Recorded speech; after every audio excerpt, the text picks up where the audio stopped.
말씀의 향기. 오늘은 충청남도 천안시 이문교회 전인배 목사입니다. 핑계가 무엇일까요? 내키지 않는 사태를 피하거나 사실을 감추려고 방패막이가 되는 다른 일을 내세우는 것이죠. 또 잘못된 일에 대해 다른 것의 탓으로 둘러대는 변명하는 것을 말합니다. 우리가 흔히 쓰는 말 중에 핑계 없는 무덤이 어디 있느냐라는 말을 잘 쓰는데요. 이 말이 바로 핑계의 어원이 되었습니다. 옛 무덤에 가면 무덤 뒤쪽으로 인위적으로 능선을 만들어 놓은 것을 볼 수가 있습니다만 이것이 바로 핑계라고 하지요. 닭도 새입니다. 닭도 날개가 있기 때문에 새입니다. 그런데 날지 못하는 새이죠. 날갯짓을 하기는 합니다만 제대로 날지 못합니다. 그러나 닭도 오래전에는 날 수 있는 동물이었습니다. 하늘을 날다 배가 고프면 사냥을 해서 끼니를 해결하는 새였습니다. 자신을 스스로 보호하는 새였지요.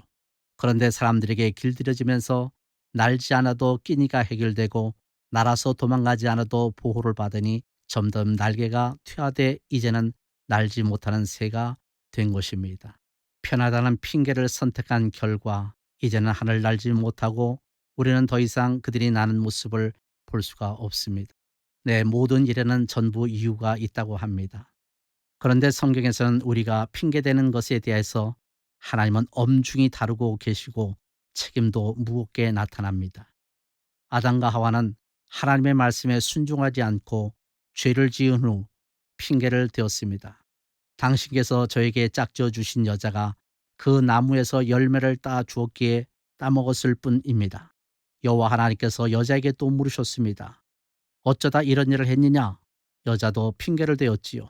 뱀에게 속아서 따먹었습니다. 창세기 3장 13절에 그렇게 말씀하고 계십니다. 여호와 하나님께서 여자에게 또 물으셨습니다. 어쩌다 이런 일을 했느냐? 여자도 핑계를 대었습니다. 뱀에게 속아서 따먹었습니다. 창세기 3장에 나오는 말씀이죠. 또 모세도 하나님의 사명을 받은 자리에서 이리저리 핑계를 대고 현 상황을 빠져나가려고 합니다. 출애굽기 3장 11절 이하에 제가 누구에게 파라오에게 가서 이스라엘 사람들을 이집트에서 데리고 나오겠습니까? 또 출애굽기 4장 10절에는요. 모세가 여호와여 죄송합니다만 저는 말을 잘하는 사람이 아닙니다. 전에도 그랬고 주께서 주의 종에게 말씀하신 뒤로도 그러합니다. 저는 말도 둔하고 혀도 둔하기 때문입니다. 라고 말합니다. 아담과 하와는 그 결과 많은 죄의 책임을 가지고 에덴 동산에서 추방당하게 되었지요. 모세는 이리저리 핑계를 대지만 하나님은 전혀 받아주지 않으시고 강력하게 그를 애굽 왕 앞에 나가서게 하셨습니다. 우리는 어떨까요? 날 수 있는 능력을 가졌음에도 불구하고 상황이라는 핑계에 길들여져 편리함이라는 핑계에 익숙해져서 내 능력을 상실해 버리지는 않았나요? 사람들을 깊이 연구해 보면 실패하는 사람들에겐 공통된 특징이 있습니다. 그것은 마음을 멍들게 하는 생각의 병을 갖고 그것으로 고통받고 있다는 사실입니다.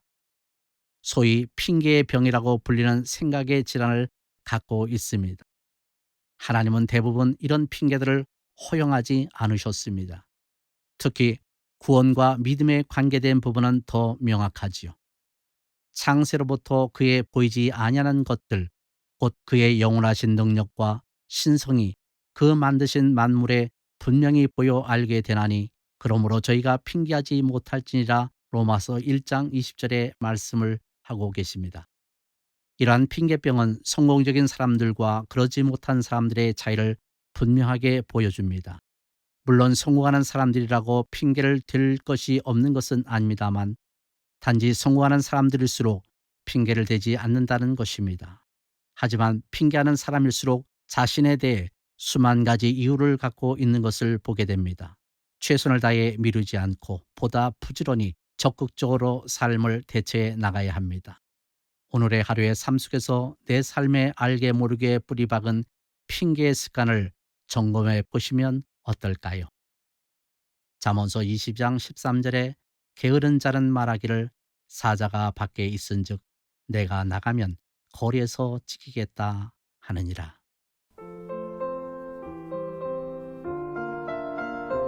말씀의 향기, 충청남도 천안시 예문교회 전인배 목사였습니다.